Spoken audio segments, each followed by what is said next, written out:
Hannibal, Missouri is a small town of about 17,000 people that sits along the famous Mississippi River.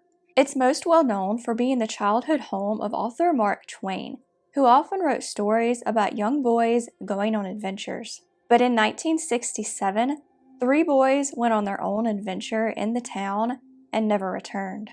Let's talk about the Lost Boys of Hannibal, who haven't been seen or heard from in almost 55 years.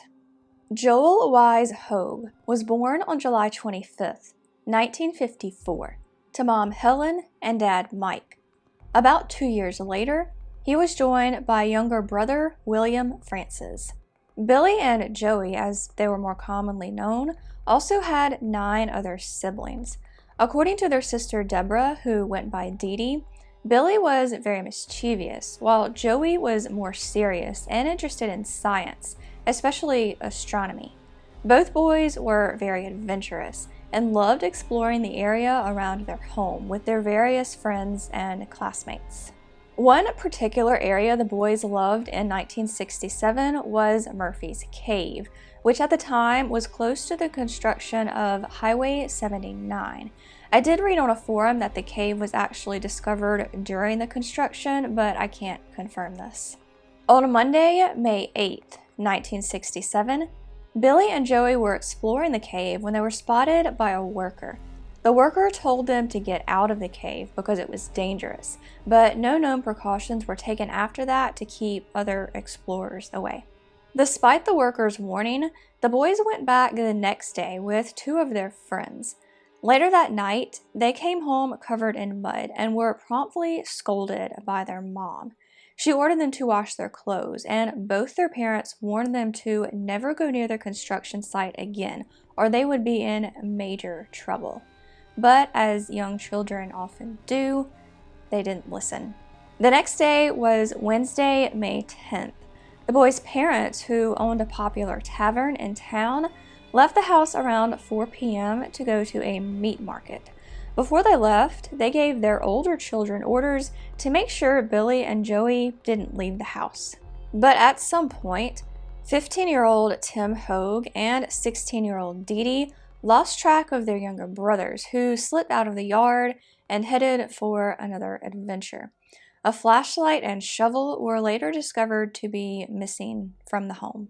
Over the course of that afternoon, just like the previous days, the boys were spotted with several of their peers. One of them was 14-year-old Craig Dowell, who some sources described as a friend of theirs and others as an acquaintance. The boys also asked another friend of theirs, 11-year-old Greg Henderson, to go with them to Murphy's Cave, but he got called in for dinner before he could go. They were reportedly in Murphy's Cave around 4:35 p.m., but gone a few minutes later.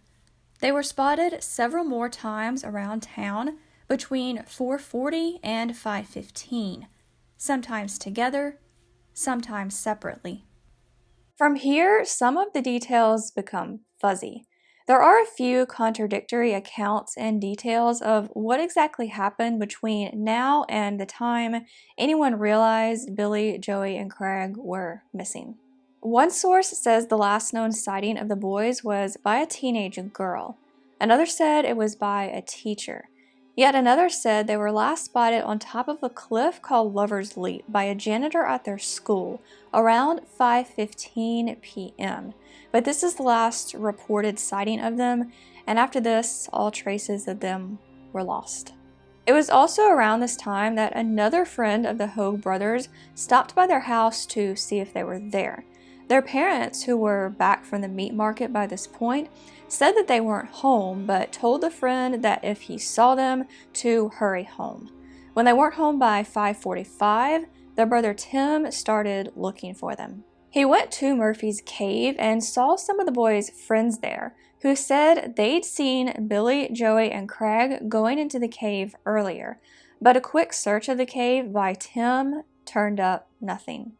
Just before 6:30 p.m., their mother, Helen Hoag, called the police.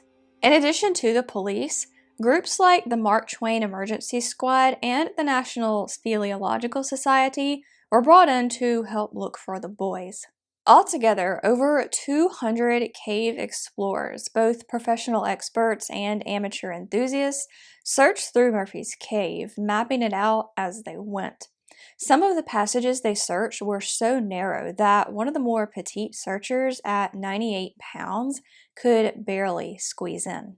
But within a few days, the boys still hadn't been found, and people started to wonder if they really were in the cave. Had they even returned to the cave after those last few sightings of them around town, or had something else happened to them? Investigators searched trains that had left Hannibal around the time the boys were last seen, perhaps wondering if they had been snatched without anyone noticing. But these searches, just like the ones in the caves, didn't lead to much. The preliminary search was called off 10 days later, though another source said the cave would continue to be searched for the next month. In 2006, the entrance to Murphy's Cave was discovered during the building of an elementary school. It was searched by police, but again, no traces of the boys were found. In 2015, Hannibal Police Department Lieutenant John Zerbonia said the case would stay open, but that there probably wouldn't be any more searches.